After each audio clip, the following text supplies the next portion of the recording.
Welcome back to the Marianne Hickman Show. Listen, I first of all want to welcome you to this podcast. If you're new here, thank you for being here. If you've been listening a long time, like my friend Dom, thank you for being here too. Thank you for joining us. Thank you for being part of the conversation. Thank you for your comments on Instagram, and thank you for your comments on Spotify, and thank you for your comments on YouTube. I read every single one of them, and we're going to be bringing you episodes that you have asked for. And this is an episode, frankly, that I have asked for.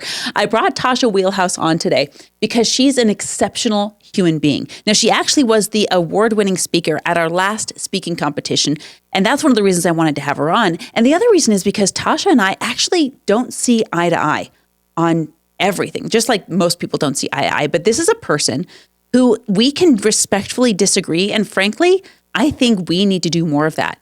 I think we need to learn about politics and religion and be able to open up those conversations and have discourse together, because we've been told so many times, don't talk about politics, don't talk about religion. And now we don't know how. We don't know how to respectfully disagree. And so Tasha is one of those people whom I love deeply, who I respect deeply. And this conversation, it goes a couple different directions. It really does. It went some places that we didn't even expect it to. But in the end, we covered religion, we covered politics, we even covered sexuality. We also covered editing and design, which is what Tasha really excels at. This is a fantastic editor. I use her for most of the editing that I need to order and get done for my clientele. I always refer her out for any editing. Now, you will say, for this podcast, you know, if you've been listening, that I usually don't edit anything, so I don't want you to think like this is a reflection of all of Tasha's work. I hire her for stuff that I need professionally done and for clips and things like that. She's incredible. But most of all, I just want you to listen in. I want to hear what you think. And if someone's mind or someone's name comes to mind while you're listening to this episode, please send it to them. Please send it to them, because they're praying for the content that you just heard. And if someone sent this to you, make sure you just pause and tell them thank you. I'll see you in the episode. Oh my gosh. Hi, buddy. Are you going to stay put? Because I was just bragging that you would. For those of you who cannot see on camera, we have a very cute little dog at our feet, because you can only see this from like here up. He's a potato. He's 14 years old and shaped like a potato, smells like a potato, and but he's sounds an like adorable potato. He's really adorable. He's got spackle on him right now. Yes, my dog's love that. Oh man, how have you been? I'm good. Yeah, yeah. It's been like what, 2 months since we had this? Maybe. Yeah, 3? I don't know. I can't tell time anymore. It's been a few months since you and I have gotten together. Yeah. So you slated. I was so excited to speak off when your name came up. That's why I wanted to have you on the show, to talk about that and talk about what you're doing. Yeah. Because when we met, I was just, I'll be honest. When I heard that you were into horror films, I was like, my sweet Tasha, how? What? And then you explained it to me, and you helped me understand the place that horror films have in psychological development and culture. And I was in tears with the relief isn't the right word, but it was like relief, not what you think it is. It's not relief like, oh, I'm so glad she's horror not films a psycho. No. But it was because my daughter is overlapping into that genre with her art and her interests, and it created this amount of worry within me. And after you said what you did and the way you shared what you did, I was like, I understand my daughter better. And I now have someone that helps me relate to my daughter better. And now I also have a trusted adult figure that I can introduce my daughter to, that you can nerd out together about it. And there's none of my fears are justified in that arena anymore. So I was just so excited about that. And then you came to the speak off, and you weren't even planning on speaking, if I remember correctly. Was that right? Or were you planning on speaking? I was not. You had dared me. You looked at me in the audience and said, Tasha, you're doing it, right? And I said, yes. Yes, I am. And then you won. And then I won, which was a very, very unexpected event. I was more shocked than anybody, because I was just like, I'm gonna go have fun upstage, and then that fun turned into a genuine message that did connect with people, and that's also, it did give me clarity on what other attributes of my message that I hold about the values that I have, or what I'd like to share with people around me. I hope that every speaker goes back 15 seconds and listen to what you just said about, this is the key to every successful speech I have ever heard. I just went up to have fun. I just went up to have a good time, and it turned into something really impactful. I think that a lot of speakers, I know that a lot of speakers get on stage to have influence and impact. And there's a fair amount of ego in that. Yeah. And it backfires more often than not. Mm-hmm. But when we go up to have fun and share the fun, because we're having so much of it, Yeah. it turns out that that's the key to having the influence and an impact that every speaker hopes to have. Mm-hmm. Yeah, and I'd say that there's a good deal of amount for me personally, based on my own life experiences and other people that I've personally known, that when it comes to quote unquote fame, that there's a good portion of it that should be seen as an act of service for somebody because they want to connect with you on a personal level about something that they want to talk about. They want to be able to say, hey, I read your book and this is what it meant to me. And you take that moment with them. And that's a gift that you can give to somebody. And so fame isn't necessarily about like being seen as much as it is an act of service as well to help other people be seen when you share. You're talking about Mother Teresa now in my mind. Oh, am I really? Well, that's what I think about, right? Because she was around before influencership was a job title. Mm. Everybody knows who she is now. Oh, yeah. Billions of dollars passed through this woman because she was just out there doing the good. And I wish every business owner could think of their business that way. Mm-hmm. I think there's a lot of good foundation to that.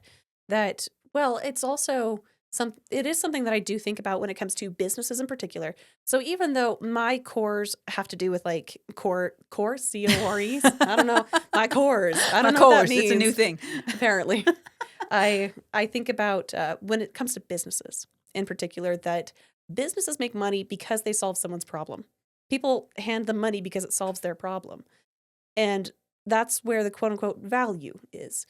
Is it, paying somebody to do my taxes for me because I don't want to? Or is it making sure to pay the spackling guy to do the spackling because it's like, my back's killing me and I think I'm ready for that extra $400 and it's great. Mm-hmm. That's because it solves a problem for somebody. And so that was actually a hard piece when it came to me figuring out what I wanted to do, because my business model was storytelling. And it had to do with examining story in horror in particular. And I did have a hard conversation with my husband at one point to ask, what is the problem I solve for people? How do I engage that? Do I actually provide value to people? Because entertainment alone, spinning rings and spinning plates is not enough to really gain attention in the world. It's not enough to provide as value to me at the time. And I had to understand that, and it took a while for me to understand this bit, creating things or value isn't the heart of the creation for me anymore. And it's a hard shift because we are so much in a world right now where on social media, it's expected of like post 4 times a day and film yourself doing the experience. And I'm getting tired just listening to that. You're so right. It's like, I don't want to. I don't have time to do that. Yeah, and to what end? Who is it for? What does it produce? Mm-hmm. And then at the same time, when you cheapen that creation of what you're doing in order to try and get a value squeezed out of it, and you only get like 6 views, then it feels like what you created wasn't worth it because you didn't get the outcome you wanted. And so now I've transitioned into this idea of I'm creating for me when I want, and that I am doing it in a way where I can create a space for people to share those ideas. In the same way that I did connect with your daughter, because it wasn't about just the horror film. It was saying, okay, so what does that mean to you? Or what is the lens in which you view that from? Why are you sympathetic to that character? What's a piece of them that you identify with that you can then say, okay, that's the piece I'm scared of? And that I'm talking around things very abstractly because we've had prior conversations, you and I. Yeah. Horror stories in particular, I think are modern fables, like story tales. Story tales? Yes, why not? I think of it like the fables were always a warning of some kind. Yeah, like Grimm Fairy Tales, very violent book if you truly read it. Disney has Disneyfied it, and like Pinocchio's not what you think it is. Yeah, where's that scene in Cinderella where the stepsisters get their eyes pecked out by birds? Right? Yeah. Or when Pinocchio catches fire. Oh, I didn't. I haven't gone to that chapter yet. It's wild. He's the burning boy. Exactly. So when I look at horror films today, of things like Boogeyman, which is not the best horror film, but at the same time, I think, okay, so it's talking about if you say a name out loud enough, then it becomes real for you. what does that transition to for what someone fears if they say a fear out loud enough times, it just becomes real and it haunts them forever. I'm Batman. There you go. Sure. And so that's what I believe modern horror films are, is a way to communicate those modern fables so that we as a tribe can understand what that villager's afraid of so we can identify it and defeat it together. I prefer horror films that do have a balance of good and evil, that there are rules in order to defeat something that is causing pain. Horror films where it's just strong-armed into there's no lesson, you just lose, I have a strong distaste for. And then there are others where it is what I consider to be a tragedy more than it is like just a bloodbath. Kind of like a Romeo and Juliet. It's a tragedy. It doesn't really end well. It doesn't end well. Hamlet, Romeo and Juliet. Yeah. It's not a horror film, but. It's not a horror. Yeah. People die at the end. That's true. There's lots of people dying. Actually, there are quite a few. Now that I think yeah, about it, there's a right. pile at the end. There's a pile. Just on the stage right? Right. You got Mercutio. Get You the, got Romeo. get the sweeper guy. Juliet. It got real grim real That's fast. so terrible. I mean, Shakespeare, it's highbrow. Oh, yeah, right? Right. I can't remember exactly where I was going with that, but I do believe it creates a shared experience for people to take empathy of, oh, why does that scare you? And examine it in a story format that puts it into a safe, fantastical place for us to look at it together. And one of the best questions one of my friends ever asked me was, what if that does happen? I remember I was at the gym. It doesn't exist anymore. It's at 800 North in Orem, Vasa. Oh, yeah. And it was one of those moments where I'm crying on the gym floor. I should not have gone to the gym. I should not have gone in public that day because I had so much baggage I was mentally working through. But I went to the gym instead of therapy, so there I was. And I'm sobbing there on the floor, afraid of my finances or what they weren't. I didn't have enough finances to even call them mine. Felt like I was so dead broke. And I was so fearful of what might happen. I was on the floor and my friend gets down, eye level with me, and she looks me in the eyes and she's like, what's the worst that could happen? And I verbalized it. I said, well, I'm a mom of 5. And what if I end up homeless in the streets? What if I don't have a home? What if I lose my home? And she's like, well, that would never happen, first of all, because I would take you in. And your mom lives a block that way. She would provide a place for you to live. So that would never happen. Yeah. Are you going to starve? No, there's so many resources. So you can always have food in your belly. And just really examining pulling the shade off the boogeyman, if you will, and saying, oh, that's what I'm afraid of. I was afraid of the unknown. I didn't know it. Once I've identified what it is. You've named your monster. I could tackle that, Yeah. right? Or maybe I will never even have to touch that. Well, that's perfect as an example because that's what I call naming the monster. Because how do you kill a werewolf is different than how you kill a vampire. Right. One's with a silver bullet, one's with a wooden stake. It's the same thing. The exact same thing that you've just named is name what it is that scares you, exactly what it is, and what the outcomes or options are. Because there's always options. That's actually a joke about the TV show Supernatural. I don't know if you've ever seen that. I haven't seen it. It's from the 2000s. It's this fun, campy monster show with these 2 brothers who drive across America killing monsters every episode. It's like Pickers, but monsters. That's so funny. I guess. I haven't seen Vickers. It's like, this one is like the same thing, except they're driving across America finding antiques. Little different. Little different, maybe. But my favorite joke about that TV show is all of the fans of the TV show Supernatural are not afraid of anything because they know how to kill everything. Because every episode, there's like well over 120 episodes of multiple different monsters and how these 2 main characters defeat it every time. Oh my gosh. And so all of the audience members are like, it's time to use the salt.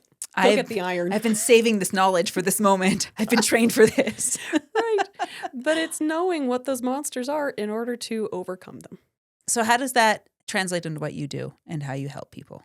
There's a lot of fear behind when you want to create something new.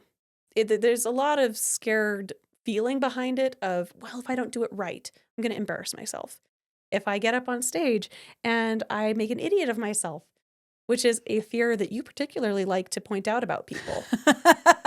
Because it's I don't know what that says about me. No, it's a good thing to identify. Yeah.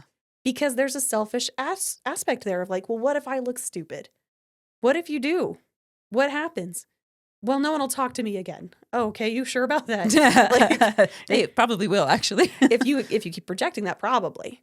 But yes, when you go up on stage and do those things. Sorry, I forgot where I was going with that direction. Well, with but- how you help people and you mentioned entertainment a minute ago and how spinning plates doesn't really provide value. And I think I heard a shift coming on with that. And then I also wanted to know how that entertainment value tied in with the horror movies and how you leverage entertainment and horror to really actually help somebody that comes to you. I use horror quite a bit as a way to segue when someone is talking about something that they're afraid of or a potential Grimm's fairy tale warning. So like this morning, I was talking to somebody where they had ambitions about, good ambitions about creating a armory system. So like they want to get into public defense Okay. of stuff. And I was like, wow, that's super ambitious. That's cool. Why do you believe in that? He's like, because I want to be able to defend ourselves, to protect ourselves, and all of those things. And I said, okay, that's awesome. And then I did point out, he had a very particular phrase, which was, have bigger defense than the other guy. And I said, okay, but also I've had a nightmare in the past where I went into this analogy about, I remember walking into this room and it was full of glass, black walls, black floor, and just this monster appeared in front of me. And I was terrified of it because it wasn't just any ordinary monster. It was this wolf. And it wasn't any ordinary wolf. It was a wolf I'd had from a nightmare when I was 6. Oh, wow. And your brain reconjured that? Remembered it 30 years later. Wow. And I'm looking at this wolf because I remember the last time I stared at it, it tore me literally limb from limb as a child. I could feel my arms popping out of their sockets. No, that's so vivid. Yes. And so as a 30-year-old, I'm staring at this wolf. And I'm in this imaginary room where monsters come in to face me because it's meant to be like an exercise. And so it occurs to me in that moment to turn into this much bigger form of a monster to scare off the wolf. And as I'm telling my friend this story, I said, so when you're talking about defense and those things, when I had to become the bigger monster to defend myself, there was also a shift of balance of I became its monster. And I have to be careful of that. Tell me more about that. The idea that we as a society need to have the bigger defense in order to protect ourselves from dangers, in order to scare them off and to be the guy with the bigger stick, for lack of a better way of saying it, isn't always wise. Because it isn't opting for peace either or other methods in order to come to an agreement. And I find that to be scary. Because if I had to completely alter my entire being in order to be defensive, that's not me anymore. And it's not even like the core of who I am. Because I want to reach for understanding. I want to reach for kindness first. Like, it's funny that you had the reaction of like, Tasha, you're into horror. That's weird because to look at me, I guess I like to think I'm friendly. Oh, absolutely. Absolutely. You put off this energy of welcoming, and you have this unique ability that is exceptionally rare in people and human beings, to where you put off this energy of welcome's not a strong enough word, but it is welcoming, but it also has this feeling of care and nurturing. But what makes it so unique is it's not to the detriment of self. So a lot of people that outwardly look accepting and nurturing, these are all buzzwords now that turn the individual into a chameleon, saying, I'm a people please myself, into making you feel comfortable. You don't do that. You don't do that. Yours exudes from the inside that says, I love myself so much, it just spills out. And so I can love all over you too. And you know what? It doesn't make me compromise my standards. It doesn't make me compromise your standards. And we may not even see the same thing. Rarely do we see the same thing from the same set of eyes. In fact, we never do, because we're just not the same people. But you seek for understanding, which then creates comfort. I think, that's so nice. Thank you. It's just true. Well, I'm not sure how to add to that because that's so kind. But then you're like, no, I like horror. And I was like, I didn't see that coming. Yeah, because we had a text thread of you, me, and your daughter of like, did you see this horror movie? And she's like, yeah, did you see that scene? And you're probably looking at this chain going, I was just like, I'm so grateful that they're talking. I'm so grateful. But yeah, and it's yeah, I know that horror is just one of those things that I've always enjoyed as a little kid. I wasn't always like super into Halloween and super into scary stories. It wasn't until maybe I was 7 and I had this specific family experience with my father because I was afraid of everything. I was afraid of my own shadow as a kid. I have a dog that's like that. She jumps at everything, poor thing. Oh, sweet baby. Yeah, I love animals, by the way. Oh, and they love you. As soon as she came over, Oh. everyone was like clamoring, not even Yeah. exaggerating. Marianne's dogs wouldn't even let me in the door. They were just loving me so much. Yeah, that's also one of my personal lines in horror films is if they do animal harm, I'm kind of like, I'm out. I'm out too. Yeah, I'm out I too. can't. Animals and kids, like, Yeah, and the kids one, I guess I look for more subject around it of why are they asking for that representation, because I think that could be a deep psychological piece that many parents do share is when you have this brand new life that you've got to take care of, that's deeply upsetting if anything were to happen to it. And so there's a lot of horror films that have to do with parenthood and the imperfection of it and the fear behind if you do it wrong.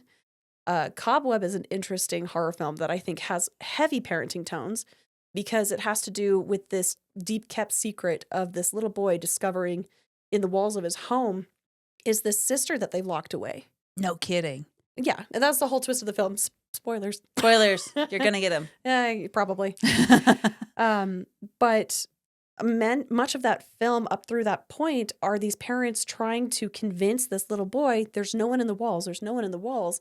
And it's this deep representation of a past history that this parent has held that they don't want their child to perceive of them to change that kid's opinion of them as parents. Really, I think as a meaning behind it. Or not the Babadook. No, it is Babadook. Babadook is another one where it's a single mom and she's losing her mind after she's lost her husband and she's trying to take care of her little kid. And it's this representation of her grief coming out in the form of a monster when she begins to lose her temper as a person because she's already dealing with so much. Oh, that would be hard to watch. It would be. I've only seen it once, and there is an animal hurt scene in there, which is why I haven't rewatched it. Yeah. But as far as like an independent film goes, it's really deeply meaningful for from a parent perspective of what those fears could speak to. And sometimes they can be revelatory of what triggers we haven't dealt with yet. Beautiful Mind. I wouldn't consider that a horror film. Maybe a psychological thriller. Yeah. To a point. I do love that movie. Oh, it's so good. But I have family members who hate that movie. And I'm like, why? It's so well done. Russell Crowe is amazing. And they said, that's the point. I go to the movies to be entertained, not to relive my life.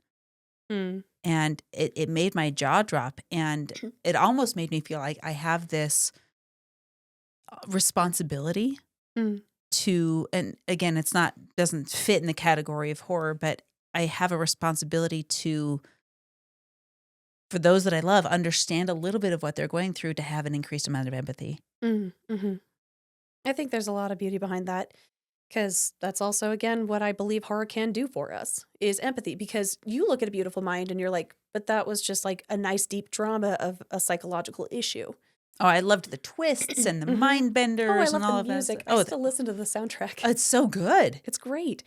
And then you've got family members where that maybe hits a little too close to home for maybe whatever personal traumas they're dealing with or possible schizophrenia, whatever's going on there. And that hurts more than it does like help them heal.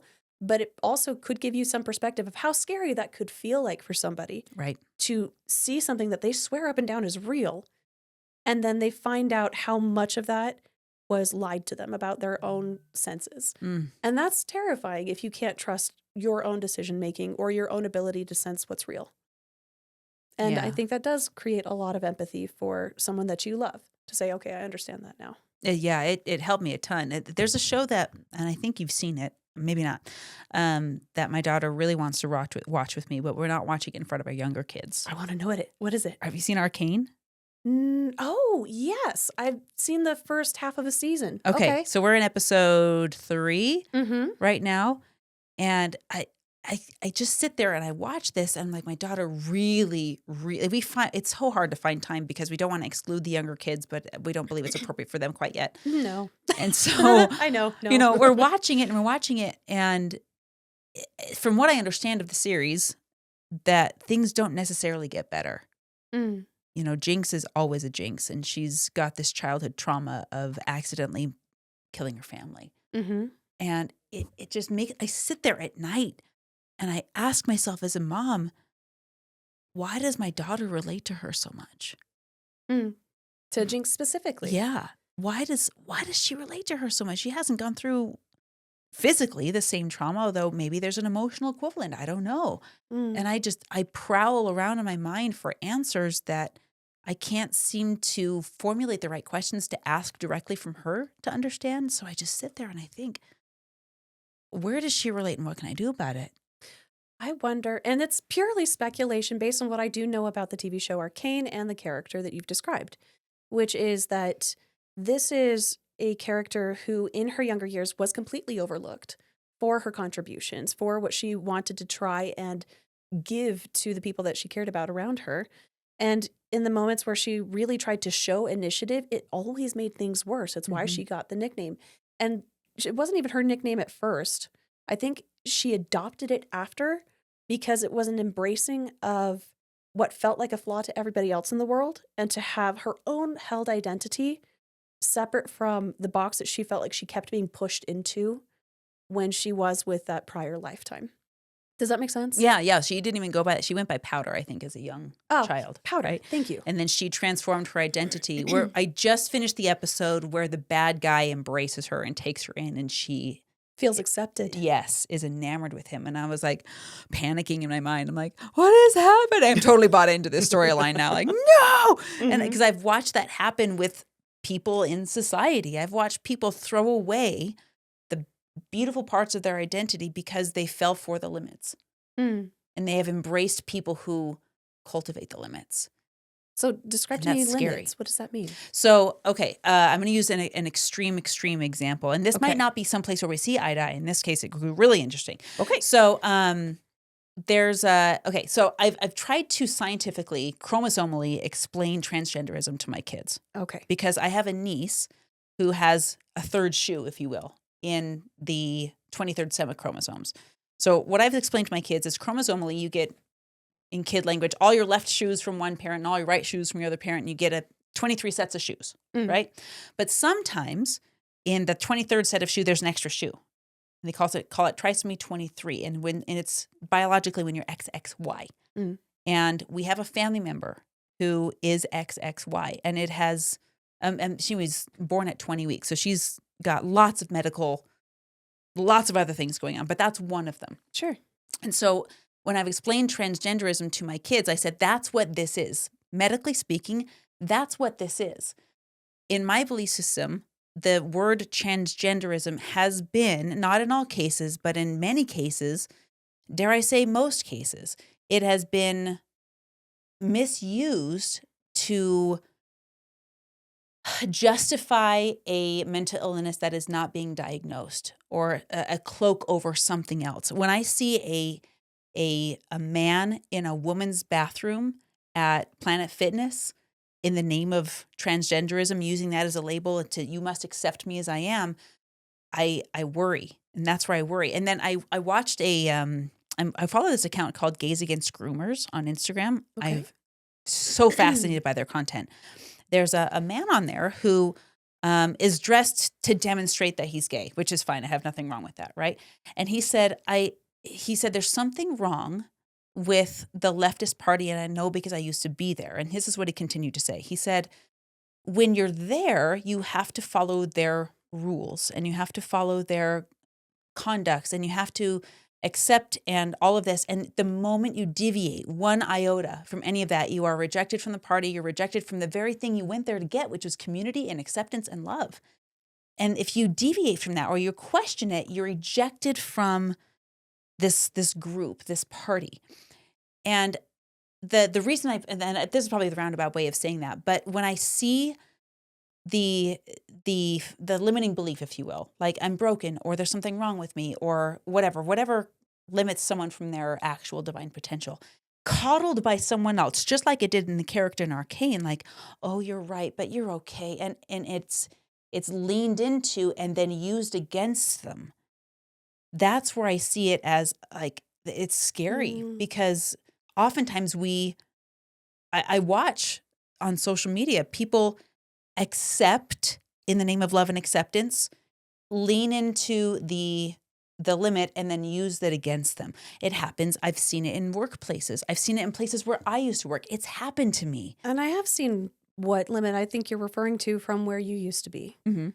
And I think I understand much of the description of what you've built, and as far as like where your personal belief systems are and why you believe those things and what you've communicated to the people around you. And you are right in your assumption. I do hold different beliefs than you do. Yeah. Around transgenderism specifically. And that I don't find it to be a mental illness. I think it's an identity of choice. And I think just as much choice to say I'm good is also choice. Mm-hmm, mm-hmm. And we have more choice. I think we agree on that we have more choice than we give ourselves credit for. Sure. Honestly. Yeah. You know, Richard has a friend that, back to that subject, is he says he's flaming. He's totally gay, like flaming. But he's like, I choose to marry a woman. And we're best friends, and we have a fantastic marriage. And I choose to live by these certain principles and things, even though, yeah, I'm totally attracted to men. Mm-hmm. And that is absolutely his choice to do so, because that's the construct of life that he would like to have. Mm-hmm. And in that same place, like, there are other constructs of life that I'm not personally choosing to do, but I'm not going to limit someone's choices for them because they are not my choices. There are my choices that are mine, and I get to stand against those and justify them when I'm dead. And that's my expectation of my fellow man around me. And that's beautiful. I'm totally on the same page with that. And that's one of the greatest gifts that we've ever been given, is to choose for ourselves and be agents unto ourselves. Because I'm finding more and more as I get older, I care less about what people say they believe. I care more what they do. Yeah, watch it, right? Right. If you're saying, oh, I believe that I should be kind to people around me, and yet you're more than happy to just like ignore someone when they've reached out for something because it's inconvenient to you. Okay, I don't believe you. I'm sorry. You can tell me whatever you believe. Show me how you act. Yeah. And some of that I've even had to question as I worked on my YouTube channel, which is Copper Shock, where we explore these different horror films and some of the histories of how they were made, or things that I've observed about those story pieces. Or the Easter eggs. Those are my favorite ones. Or the Easter eggs. And there was one comment in particular where I had a viewer who was attacking another viewer in the comments. I mean, really vicious, racist stuff. Man. And I had to make a decision of how am I going to deal with this, because I am the voice of reason for my own channel. Yeah. Yeah. You own that. And so at first I was like, do I just ask like, okay, why do you believe that? Or do I be like, this is my space and we do not condone this behavior, you're out. Yeah. And I ended up opting for, I don't condone the behavior. If you cannot be kind, if you cannot be reasonable, you don't get to be here at all. Because this is my space. This is what I choose.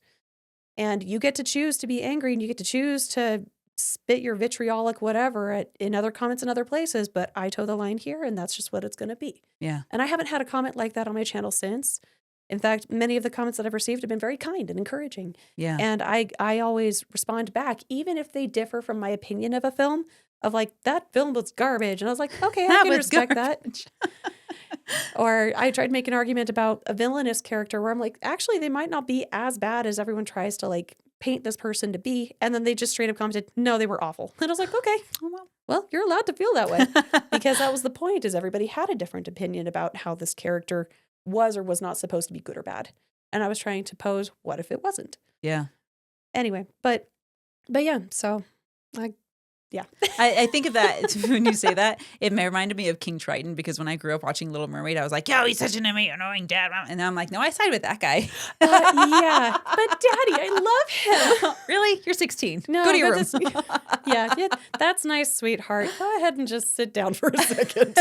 Because everybody else had to pay Ariel's price too. Yeah. That's the other part that I don't like about that movie, is Ariel didn't actually have to pay back her own debts. Oh, everybody else did. I never noticed that before. What if we watched Little Mermaid through the lens of a horror movie? Hey, man, I got a theory that Gaston's not a terrible dude. You know what? I'm with you. I really think that. He was trying to protect the village from the scary thing that lived in the castle that he was making assumptions about. I get. No, but literally did kidnap Belle. He did kidnap Belle and her father. Yes. Yeah, and like the witch that turned him. What was the kid doing that he deserved to be turned into? Who is this evil witch that was like, he's like stranger danger, don't come into my house, and gets turned into a beast for it? Yeah, see, that doesn't sit well with me either. Mm-mm. I still love the soundtrack though. The soundtrack is amazing, of course, always is. Yeah, That's usually the best part of any film.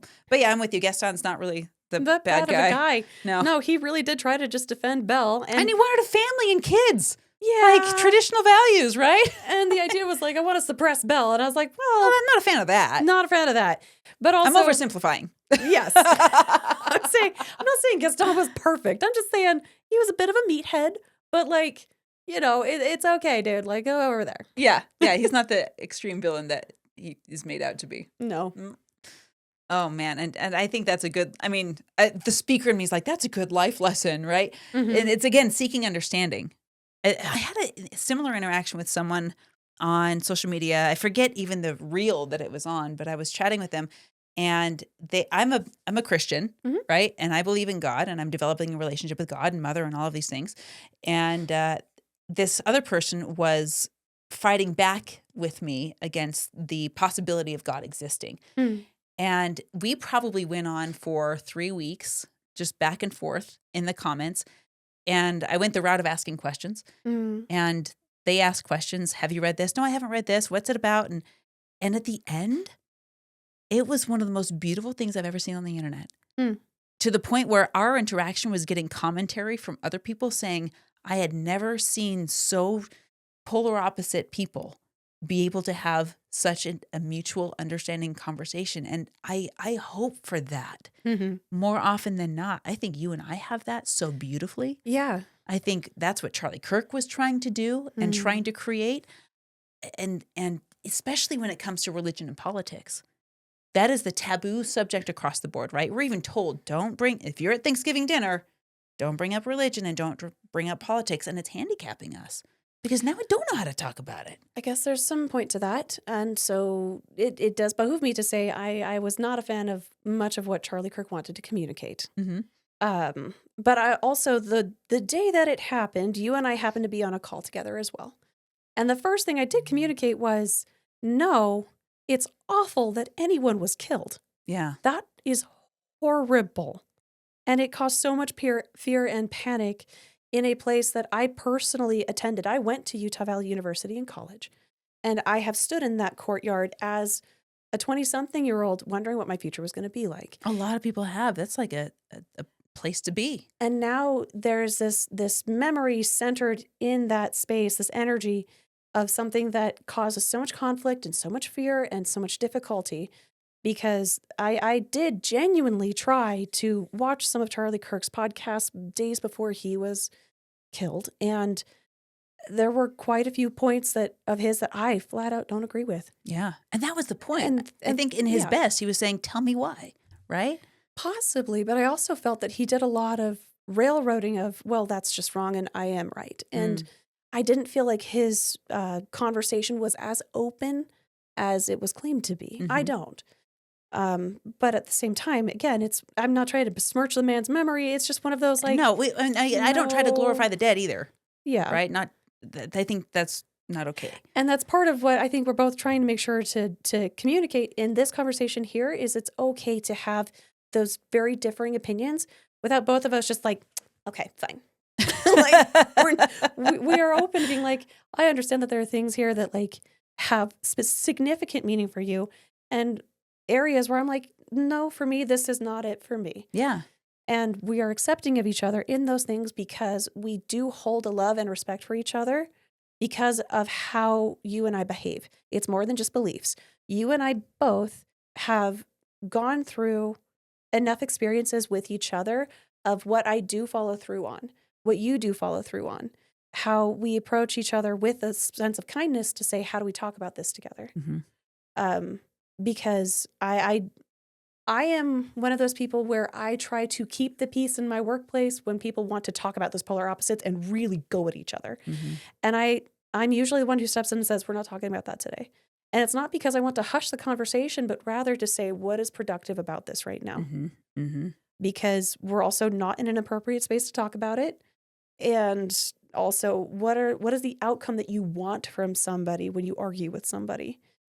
That's something that I think I personally hold some qualms around, is when someone gets into an argument with someone, it's with an objective of, I want something from you. Yeah. And I want to be right. It's almost covetous in a way. It's pretty selfish. Yeah. Sure, I could agree with that. And so that's why when you bring up a very strong subjects I did not think we were even going to remotely touch today. Me neither, but here we are. It's my worst fear. Marianne's really testing this theory. Is that there is a very important thing that I think that you had brought up, which is the skill set of being able to have a differing opinion in a conversation is slowly being lost. And to be able to conduct those conversations and try to be kind in how we conduct ourselves back is a social art form that's not practiced very well. Well said. And I think it harks back to this fear that we have. And sometimes it's just manifested in horror films, and sometimes we just live in it without any representation of it. And I think it's the brain's fear of being wrong. Mm-hmm. And these conversations that you say you break up at work, what is the goal? Well, the goal is usually just to have the last word and be right a lot of the time. There's quite a bit of that, yeah. Right? Yeah. Because the brain is so afraid of being incorrect, of being wrong. It's I think a survival mechanism. Mm. Because if we are wrong about something that we have a hot opinion about or a strong opinion about, think about what that could mean about everything else that we have an opinion about or everything else we ever believed. It makes us almost question our own reality on a subconscious level. What else am I wrong about? Exactly. And that's a healthy thing. Yeah. I think it's a healthy thing to say, what else am I wrong about? To be able to say that is let's healthy. question it. But I don't think a lot of us all the time Mm-hmm. possess that. I find myself, even when conversations with Richard, Mm. in my family, I was raised, and so I have this programming, and I'm not going to judge it, whether it's good or bad, but we are academic. Mm-hmm. We are so academic, and we value the ability to win Jeopardy while we're playing at home. And, Yeah. that we played Trivial Pursuit as a family. Like that was the fun factoids are at an endless thing. And so with such an emphasis on the value of knowledge, to be wrong is a threat.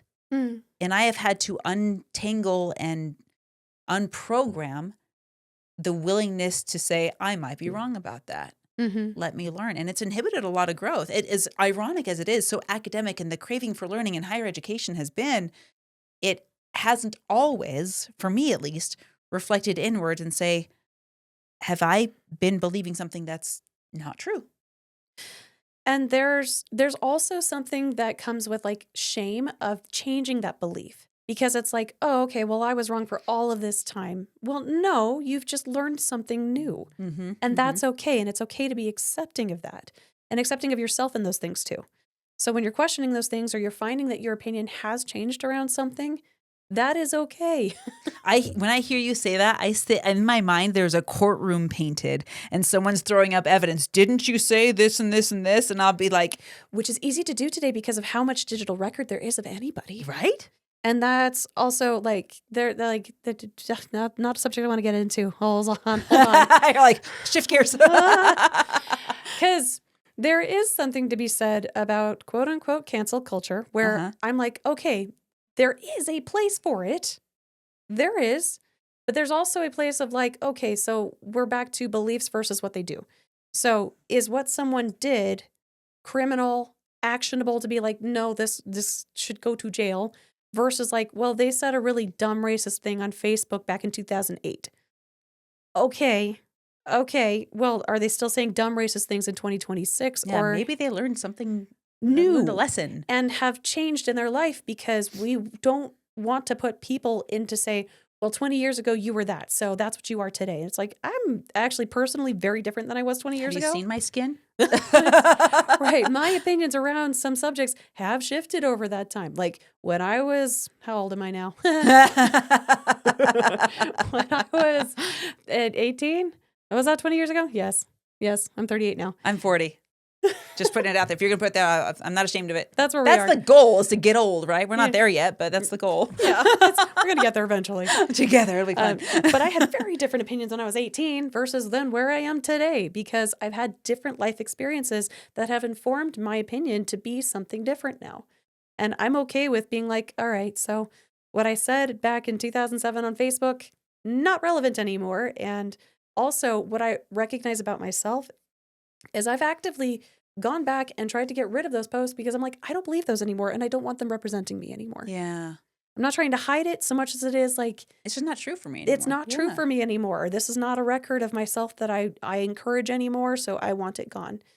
And I wonder if that self-regulation would even become an expectation because of how much of a digital footprint is expected of people every day. Mhm. We talked about posting all the time.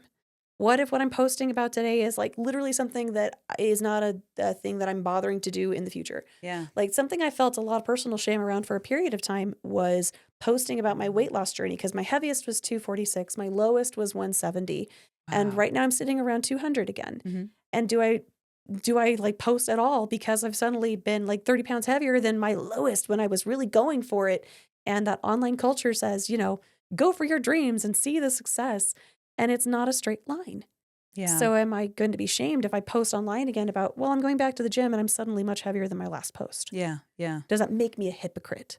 I have the same feeling because I'm 20 pounds heavier than my lowest point, which was You were bodybuilding competition. I was though. not healthy, by the way. That is not healthy. Not the picture of health. I know we all think it is, but it's not. And so now I'm like, okay, do I have to wait until I've lost all the weight again to talk about it?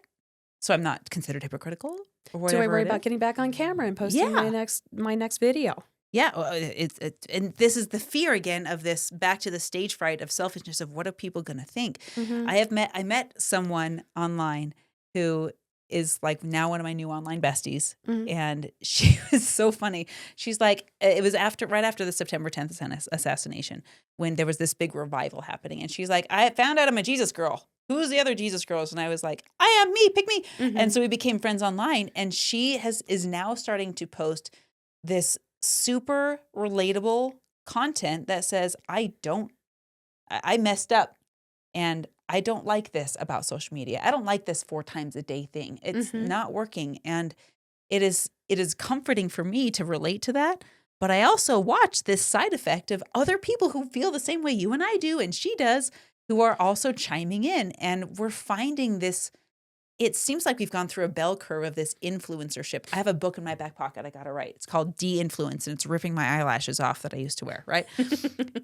and I think we're coming down off of this bell curve of fake authenticity, Yes. and we're starting to see each other again. Starting to. As much, it's just like you said with horror movies, you don't want to watch horror movies that are all blood, gore, and slasher. No. We need this balance and this harmony.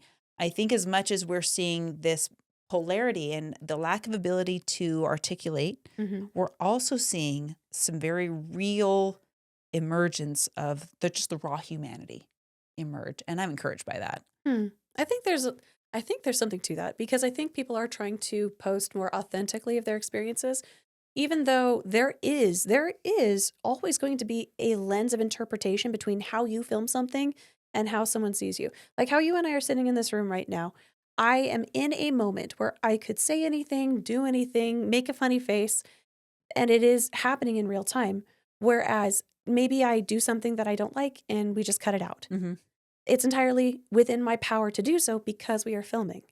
And so it is the same thing of, well, I interpret when I want to hit record on my camera on my phone because, oh, that sunset's just about right. Maybe if I give it 10 more minutes. Mm-hmm. Well, the experience 10 minutes before is maybe slightly different than the experience 10 minutes later, but the 10 minutes later was the highlight I wanted to show for people. Right. And I think it's going to be very difficult to have a genuine human experience posted online through that lens, because it will always be interpreted in one way or another without curation. Is that a word I'm looking Yeah, for? I think so. Yeah. Being curated. There's always a frame around it. There's always stuff outside the frame. But there is a sincere outreach for people wanting to hold more conversations, for people asking for more understanding. And I find media-wise, it's difficult to find, as we were talking, we were really trying to find films or television shows that were common that we both watched. Mm-hmm. That's much more rare these days. Like, if you remember back in the 2000s, it's like, were you watching The Office? Were you watching... Everyone was. Right. What was that episodic thing that was on at 7:00 that your TiVo was recording that everybody's like, oh yeah, TiVo. I saw that. Right. Yeah. TiVo. Yeah, because if you didn't see it, you had it on TiVo. Exactly. And then you could skip the commercials for the first time in history. It was amazing. And now they're back. With a vengeance. With a vengeance. They are everywhere. But today, media is so splintered of who we want to be entertained by and who we spend our time with. Because I could say, oh, have you seen that one YouTuber? And the odds of you knowing who I'm talking about without them having like millions of subscribers is really low. Yeah, especially if our algorithms are different. Yeah, algorithms are different. They're completely different subjects that I'm interested in seeing that will never cross your feed. Yeah, yeah. And because of that splintered interest, there's only a single interest that I think is causing so much divide, which is the only shared media that we have is politics right now. And that's what's making it such a powder keg, is it's because it's the only shared entertainment thing that we all have to have a strong opinion about. Which, by the way, is also curated. Which is curated on so many sides. To the nth degree. On all sides. Right? To make it match whatever narrative whoever's posting it wants to display. And it goes back to that, what's the story being told through the lens thing, and how much of that is actual reality. And yet that's also the life interpreting art or art interpreting life thing that's happening of, well, I'm upset because I've heard this thing. Well, did you hear this thing? Did you see this thing? I saw this thing. Okay. Does that make sense? Like those life experiences are being altered and weighed in different ways through a lens. And that is scary for me because it goes back to even A Beautiful Mind. What's real? What's not? Oh, whoa. I just got goosebumps with this circle back. Right. Yeah. What is real and what's not? And we are being spoon-fed a lot of different curated narratives. reality. Yeah. Yeah. Yeah. Hope you feel better now. Oh, I know. Existential dread on Marianne's show. Gosh.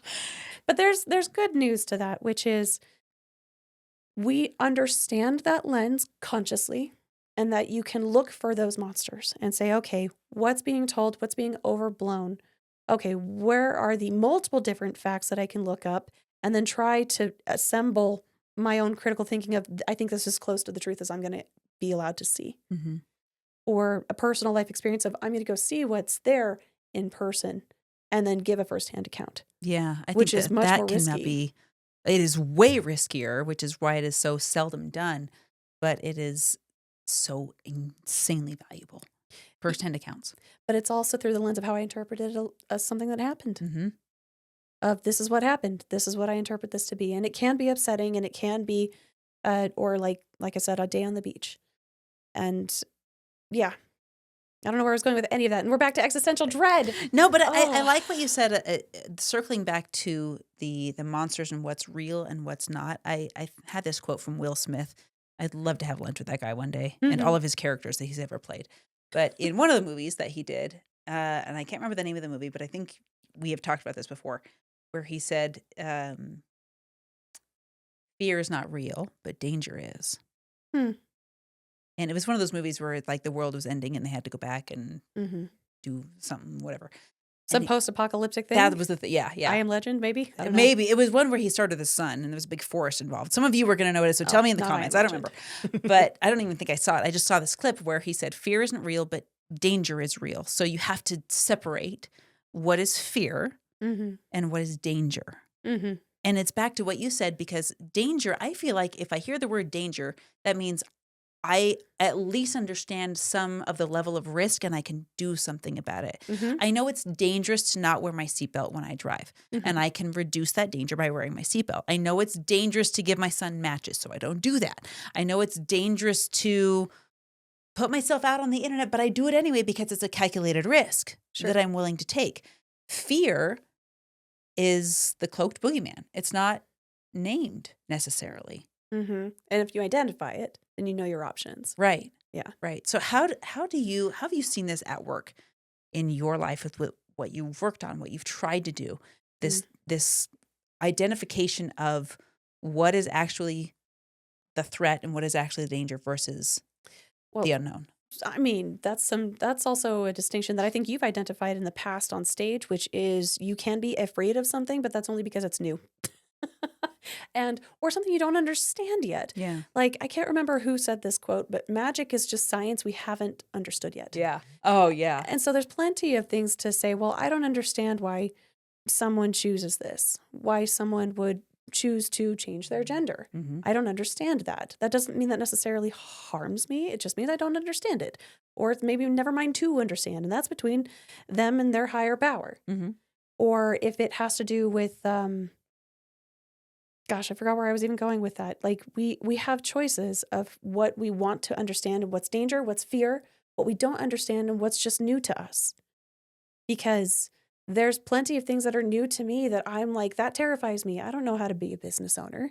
I don't know how to do those other things yet. But that doesn't mean that I couldn't learn or that I couldn't ask other people with experiences of like, hey, I trust your opinion, Marianne, when it comes to how to craft digital business and how you build products. Because I've seen that you have not only pursued that path, that you've done all the work that you could possibly do to go as far as you have so far. How do I walk that path too? Because I can either just be afraid and be like, I don't want to do it, I'm too scared. Or I can say it's just new to me and I don't have to choose to be afraid of it. And it's maybe not even dangerous. It could just be something new. Yeah, yeah. I think you pointed out something that I've watched people. You have several levels that you just iterated. You've got the running away from it on the whole, and that's the most elementary, superficial level that a lot of people have. It's the avoidance. I just don't want to. I just don't want to. Well, but why? And now we're at the second level. Why don't you want to? Well, because I'm afraid. Oh, well, but why? And now we're at the third level. Oh, it's actually, I just don't know how. So it wasn't I want to, and it wasn't afraid. It was just lack of knowledge. Sure. Right? Yeah. And then, well, what if you could learn how? Well, that feels intimidating. Well, now what could you do today? And that's at least from my perspective, how we break these things down. And the same thing with these horror films that you were talking about. I have to be careful every time I say that. Horror. Horror. Thank you, Colin Mockery. That the AI who's going to get all of this caption is going to have so much fun. Oh, you're going to have so much fun. It's okay. I'm not afraid because I know a silver bullet will take care of this, or I know a wooden stake will take care of this. And again, it's separating fear from danger. I know what to do. These people that are totally nerding out on all of these cross-country monster adventures, they're not afraid because they know what to do. And for me, at least, it makes me say, okay, what can I do before the end of the day? What can I do before I go to bed? So in your world, if you were to walk someone through these, why do, let me back up for a second and ask, why do people come to you? People that come to you, of course they need editing. You're a fantastic editor. I would recommend all of the editing. But for the deeper issues beyond, video editing, why do people knock on your door and what do they ask you for? When it comes to my day-to-day, what people mostly need from me is clarification and direction. So I am actually very good at assessing risk. My day job is a technical program manager of a web design team where I am constantly juggling like literally 90 projects at a go. And so there will be people who come to me to say, hey, what about this? And I am that person at the center that says, what is your need so that I can help you succeed? That is what most people have come to me for, is because I have such clarification and decision-making skills now. And then it's also walking through questions like you've stated of, okay, well, why this? Why that? And it's also called the rubber duck theory. Yeah. What was the rubber duck theory? Rubber duck theory is a web development term where you have a rubber duck that you sit on your desk and you hold the rubber duck and say, hey, I've got this code. It's not working. But, I did open my JSON and I did this. These 6 lines of codes look normal to me. But like, if I talk about the basics of those 6 lines of code, oh, there's a slash in there. And then you put the rubber duck down. You talk to the rubber duck as though you were explaining something stupid to it, something basic. I love this. And it'll walk your brain through. I know what's going on my shelves next. Is I a need a little duck? rubber ducky. Yeah. And so the joke of my team is like, I'm the team rubber duck. Like, you guys talk to me like I'm 5 because I don't code a thing. And then they'll often like walk me through their process and I can It's like when you can understand Spanish, but you could never speak it back. Yeah. That's like me and developers. They can tell me how they code stuff, and like I understand most terms. I could not speak it back. Yeah. And so often they'll come to me for clarification of like, oh, okay, that's what I need to do. And I'm like, you got it. Yeah. Yeah. That's where I find a lot of value when it comes to people asking for my advice. But when it comes to scary films and stuff, it's more or less having a safe space to talk about those things of like, oh, this is why I love it. Or this is what I find joy behind it. Or my opinion matters because I want to talk about this piece. Because horror Horror. is one of those genres that only within the last 15 years hasn't really gained a lot of respect. Because up through that point, there have been one or two that would be plucked as like, well, this is very artistic. Artistic? Artistic. Oh, what does that mean? It's just art, like artsy. Oh, yeah. Okay. I didn't know if there was a different meaning to It's artistic. not a real versus, word. I'm a okay. writer where I just make up stuff. And if I say it with enough confidence, then it comes through. Well, that's how words come to be. Yeah, exactly. But yeah, so but I focus a lot on creativity and being able to help people get to that creative self. And that's one of my strengths as someone that works on Copper Shock, that does writing, that I do a lot of work that has to do with creative mind space and how to get that ball rolling. And so if someone were to come to me, typically there's somebody who would like to know how to become more creative as a self. Mm-hmm. And that's often finding 10 minutes a day to find an exercise in something that they enjoy, Mm-hmm. whether it's tinkering on the piano, doing watercoloring, or even writing. Writing is a muscle that takes a minute to build up, but there are days where I could just set a timer for 10 minutes, it goes off, and I keep going for an hour. And that's the kind of muscle building that I love building with people. Like as an exercise, one of the things I wanted to do with you today was talk about how you can do exercises for creativity with a partner that Mm-hmm. have to do with describing a picture. So if you pulled up your phone and you had like a random picture generator. Should I do it? Yeah, do it. Okay. I got the ChatGPT. So, yeah, that's what I should pull up? Not ChatGPT. Just Okay. go to like any like Chrome or Safari. Okay. And then just search random image generator because we're Random not image prompting them on generator. an image. Okay, I get It's it. going to be opposite. Okay, I got the Chrome up. Random picture generator? Uh-huh. Okay. Picture generator. Got it. Okay. So Okay. I'm imagining there's a picture on your screen right now that you can There's see. no picture. Not yet. I Googled random picture generator, gave me options. First one's perfect. First one. Okay, I had to pick it. Sorry. No, you're good. You're great. Like instructions. You're doing the I don't steps. understand. Okay. I've got pictures now. Okay. So you have probably a single picture on there, yeah? Yeah. Okay. Describe to me what you see as though you are writing a chapter about what scene you're looking at. Okay. No pressure. All right. Or do you want me to go first?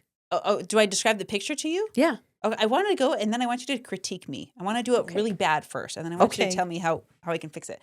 Okay, so imagine there is a black sheet of onyx glass, Okay. and on that sheet of glass are cubes of ice, but they weren't frozen in a freezer because they're not uniform. It's almost hunks of ice that fell out of your freezer. Mm. Okay. And then in between those ice cubes, inexplicably, are golden flames flickering toward the center like a campfire. And so as if you've got a black sheet of reflective onyx and a campfire, but the logs are made out of ice cubes. Oh, cool. Okay. I don't know what I did, but Okay. Yeah. There. So in my head, I'm picturing the scene of a black glass, and then you've got flames coming up from what looks like pieces of ice. Uh-huh. Right. But then that's also got mysticism and opposition of what those pieces are. So I would probably make up some story of like we're sitting around a fire for a ritual that has to do with this special ice that's brought up from the north or brought down from the north, only done every once a year or something like that. Like you could begin to create a setting scene based on even just some of those juxtaposing pieces. And this is why I think you won the competition, because this is what you talked about the creativity that is inherently within everybody. Okay, keep going. Okay. And so can I try one? Yes, but I wanted you to see how did I do? You did really great. Oh. Well done. Well done. I'm going to refresh this page and then see what they give me Okay. this time. But you're gonna do better I did, because you already made it some ceremonial thing. I just Mhm. described an image. Let's So see. you integrated it in part of a story. I was not Yeah. very creative. No, you were great. Oh boy. I was just like the academics, like, get it right. I want the 200 points on Jeopardy. This is okay. So yeah, this image generator is like really out there, which I love. Okay, so it is the middle of winter at night, and you are standing inside of a stone. Castle isn't the right word, and it's not exactly a ruin. The walls are still there, but there's still iron bars left over from the jail in a nearby hole that's crested like a window. And through that window, you can see this large moon rising up over the ocean horizon. And as you're looking out over this area, you can feel the wind pushing up from the sea into your face, and you can smell the salt. And that's what I would come up. Oh, I don't know your Did password. it go away? Please still be there. Please still be there. So you could see what it is. I want to see what it is because I have this picture in my head. Please still be there. Please still be there. Oh, wow. Okay, I have to admit, when you said this moon instead of the moon, I imagined a butt. That's not what this is. I fixed it. We see what we want to see. There's a big butt over the We're just ocean. starting to eclipse the window. And I was like, So so wait, I think she creative. means the solar moon. Let me fix it. And like it scrubbed out in my mind. But yeah, now you can Okay, expand on it. yeah. Of like, what's the smell? What does it feel like? Is it warm? Is I it can cold? smell that for sure. And it's a little bit of a gibberish picture Yeah, yeah. because that AI is working hard. Yeah, it is. It is. Oh, I almost wish I had like taken screenshots. I can take a screenshot of this one. I'll text it to you. Okay. You can put it in the. Will Deal. it go back to the other one? Nope. Didn't do it back. Gave us a new one. That's But okay. I'll It'll give be it- in I'll- our imaginations It forever. will be. But that's a great I'm exercise. going to text this to you before I forget. Okay, deal. But that is a fantastic exercise to do with a partner so that you can get used to looking at images and how you orally describe them to enhance your writing. Because there are like some minor rules in writing that I have, not agitations. What's the right word? Where you have an annoyance with something. What is that called? A Pet peeve. Pet peeve. Yes, I knew it started with a P. I was like, it's not a perquisite. Nope. I am a writer. I know words, and then I could not pull out pet peeve. It's because you have such a large bag of words to pick Yeah, up. you just got to go digging for Your it. peeves are being pet. I don't know what that means. That's what we say in our house. You're petting my peeves. Stop it. Oh, that's hilarious. I like that. But yeah, one of my pet peeves has to do with like repeating the same word on the same page. So like the shadows came out from the night, and then 2 paragraphs later, and she could feel the shadows pressing in on her, and I'm like, It bugs me in speaking too, the critic in me, when I hear a speaker repeat, it's their filler words, but it's beyond ums and uhs. It's the speaker that always says, actually, and the speaker that always says, in reality, and I have the same thing. me not feeling super self-conscious about the last 45 minutes. I'm wondering. I'm going to go look at this and go, oh no. But yeah, so there are little minor things like that, but you can enhance by like how something smells, what it feels like, where are you standing, who is it affecting, what can you see? And those are fantastic ways to just enhance that. Or being able to distill what your story is down to like a couple of words, really hard to do. Really hard. I did a call today where I asked someone to describe their mission in 3 words, and they're like, I don't know. So one of the things that I think is brilliant, and it's also a fun exercise to do, we might get out your phone here in a second, Okay, we'll find I'm out. ready. Which is when you go into IMDb and you look up a film, the very first paragraph usually says the people, the place, and the problem they're trying to solve. If you can say that in like 1 to 2 sentences, that's your elevator pitch. Yes. And Okay, so- good. That's a brilliant study. Yeah. So people, place, and the problem they're trying to solve. So like if you were to go onto I'm gonna do it. IMDb.com. Can I pick a film? Because I have a specific one in mind. Yeah, pick a film. Okay. And then see if I can guess it. Ooh, I will be stoked if you get this. Okay. Uh-oh. I hope I've seen this movie. I don't know if you have because it's brand new. Uh-oh. Okay. I'm going to go to IMDb and I'm going to look up the film. I'm not going to tell you what it is.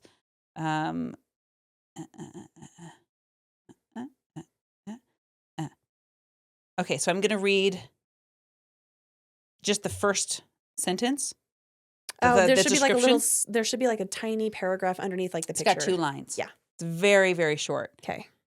With no chances at an ordinary life, he lived an extraordinary one. That doesn't give you much to go on. No. That one's difficult. I'm actually really surprised that there's not more in here. Should I pick a different An film? ordinary life to live an extraordinary one. Well, it's not Secret Life of Walter Mitty, although that could fit. I think I want to watch that movie again. It just came out this weekend.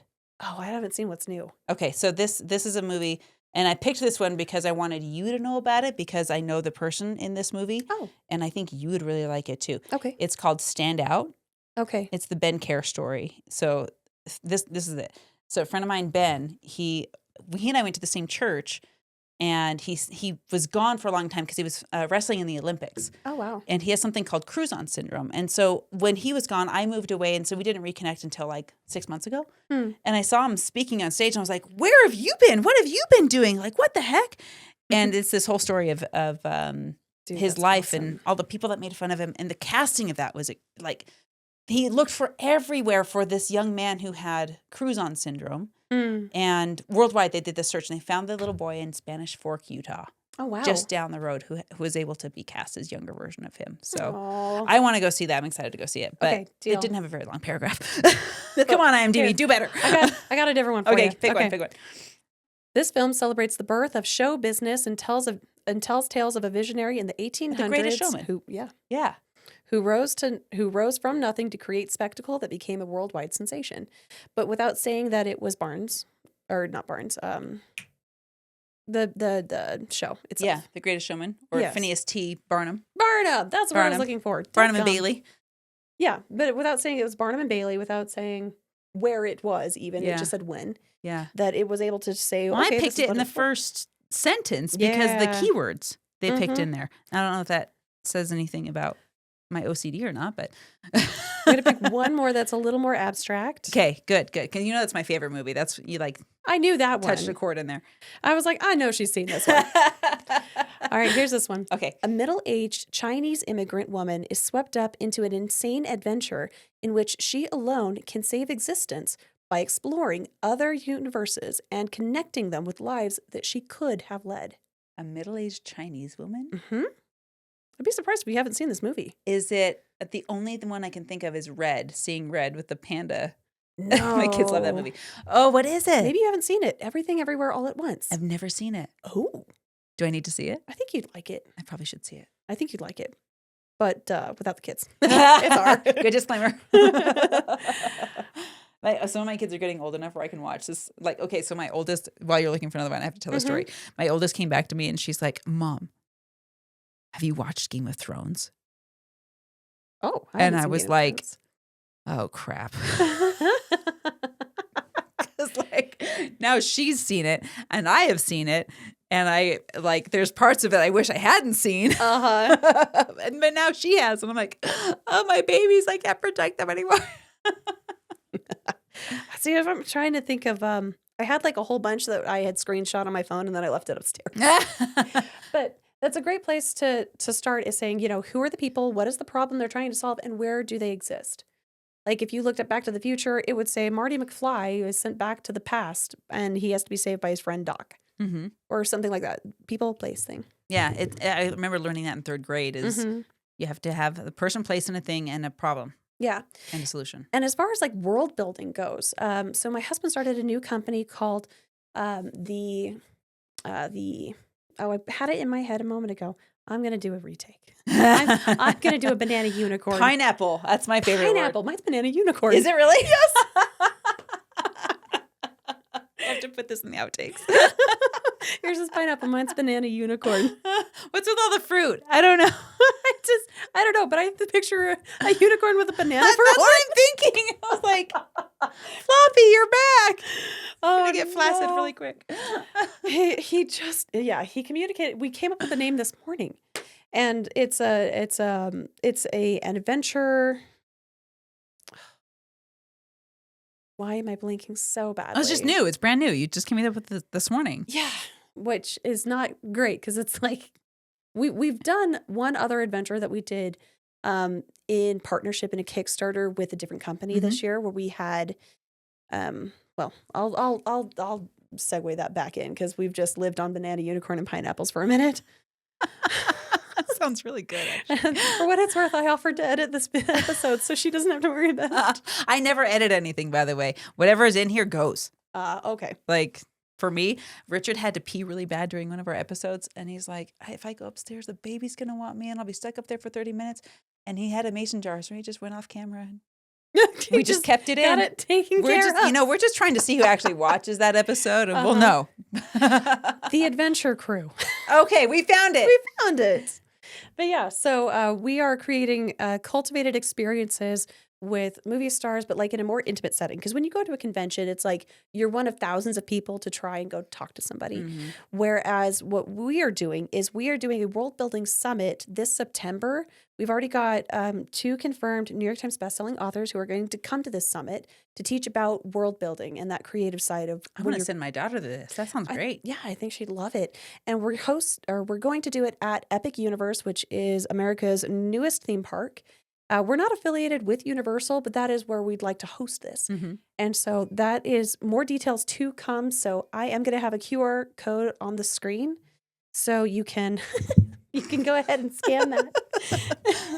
For those of you who know Vanna White, that's what we're doing. So that you can get early pricing and understand what the details are to come as we release them. And if you're listening and you're not watching, it's in the description. Yes. So we'll put it in the description for you.